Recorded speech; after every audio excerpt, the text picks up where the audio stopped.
Hey guys, welcome back to the channel. We're doing Transformers once more, and this is Desertion of the Dinobots Part 2. Now, continuity was never a great big issue in these shows back in the day.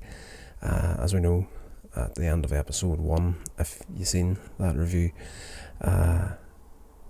Spike and Carly arrived via space bridge on Cybertron, and as the doors opened, Shockwave fired and there was a huge explosion. But at the beginning of this episode, the doors simply open up. They're sitting in the car and Shockwave is waiting for them outside the door. So yes, you know, it is an 80s cartoon that was basically commissioned to be a half-hour toy advertisement for the line of toys back in the day. But great little episode. Shockwave fires, hits their car, and it vanishes. Whatever sort of laser beam he's using, everything it hits doesn't explode, it just disappears in this episode. So the car vanishes, Spike and Carly fall to the ground, and she freaks out. That wasn't an Autobot, that was my car, you freaking. They make a run for it, and they're chased down by Shockwave, but they manage to escape from him by hiding inside the master computer of Cybertron, and one thing leads to another and they end up disabling that by complete accident, and they escape once again. They're making their way through Cybertron. They've gotten away from Shockwave altogether at this point, and they're heading towards Wheeljack's lab on Cybertron, where they have discovered there's this very small amount of Cybertonium hidden there. That's the point of them being on Cybertron at this point. Just to catch you up with part 1, there's an element within both the Autobots and the Decepticons that, through exposure to Earth's atmosphere for millions of years, has started to deteriorate, and if they don't replace the Cybertonium, they're all going to die, Autobots and Decepticons alike.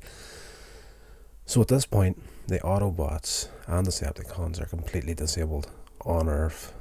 The only ones functioning are the Dinobots and whatever Decepticons are on Cybertron.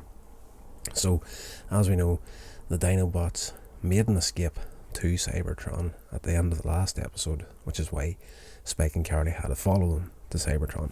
So now that we're caught up, we're into the lab, and they're searching about, and they hear this banging, and previous to this they seen a giant dark shadow that was following them, so they're thinking probably Shockwave or some of his minions. So Spike is looking for a weapon in there to defend themselves, and at this point the roof starts getting tore open. Spike takes a shot, whatever it is he hits it, it falls in, turns out to be Swoop, and he fills them in on what happened. The Dinobots, once they arrived on Cybertron, basically they turned up. We seen it in the last episode.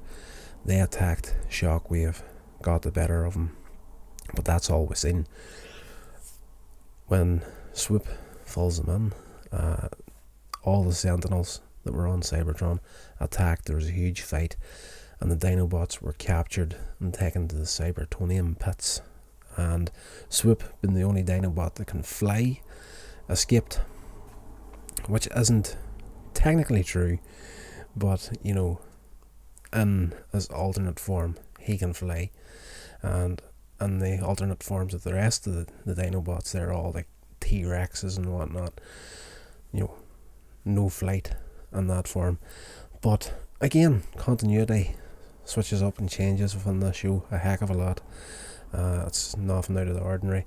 Either way, the other 4 Dinobots were captured, he escaped, and him, Spike and Carly set off to try and get to the Cybertonium pits to rescue the Dinobots and get the Cybertonium they need and get off Cybertron. So as they're on their journey, they come across all these ancient robots that are just kind of like in storehouses, and they're guessing that these are the ancient ancestors of the Autobots. And they come across like a room that has this viewer on it, and a whole line of CDs is right there, and DVDs all lined up, and she starts up the computer, Carly does, one of these discs goes into the machine and we get to see like a little history lesson on Cybertron, and the fact that millions of years ago it was a planet of peace until the Decepticons started a war, and the Autobots, who weren't designed for combat, were easily overcome. But as the years progressed, they managed to develop tactics to fight back against the Autobots, and over the millions of years that the wars have been going on Cybertron, like, both sides have claimed victory. The Autobots will topple the Decepticons will topple the Autobots, and it's just a continuing thing on the planet. At this point, they're captured after also setting off a whole load of ancient booby traps, and the walls closing in, trying to squash him, but Swoop was able to bust through them, and heat-seeking rockets been set off. They managed to survive everything but the Sentinels, and Shockwave's first lieutenant raid this viewing room that they're in, capture all three of them and take them to the Cybertonium pits, where they're put on along with Grimlock and the other Dinobots, and they're made to go to work mining the Cybertonium for the Decepticons. And Spike is like, Grimlock, let's transform and get out of here. And Grimlock's like, me Grimlock, me can't transform. We work for the Decepticons now. And Carly, being a technical genius, she opens up the chest of one of the Dinobots to check their circuits, and discovers that the Decepticons have kind of shut down their memory circuits, so they're just mindless drones at this point. They're just going through the motions of mining Cybertonium. But she quickly repairs all the Dinobots, and they quickly come up with a plan to escape. And the plan is that Spike and Grimlock will start an argument, and the Dinobots will refuse to work with the humans, to which the first lieutenant calls up Shockwave, tells him what's happening. The Dinobots, they're refusing to work with the humans, and Shockwave is like, well, remove the humans. Are you stupid? Have I to tell you everything?